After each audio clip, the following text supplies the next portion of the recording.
Ouais, parce qu'on parlait, parce que je te disais, il n'y a pas de deuxième date, et tu disais non, il y en a un deuxième et tout. C'est vrai que j'avais tendance à croire ça avant qu'on me raconte l'anecdote la plus folle que j'ai entendue de ma vie.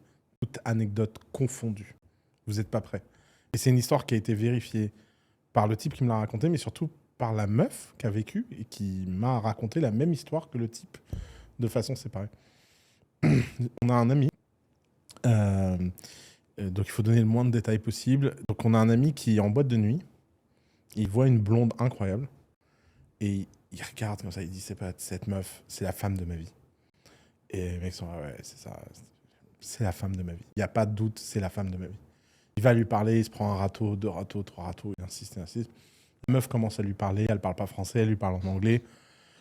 Il commence et tout, et la boîte ferme. Ils sont sur les Champs-Élysées. J'arrive même pas à garder mon calme.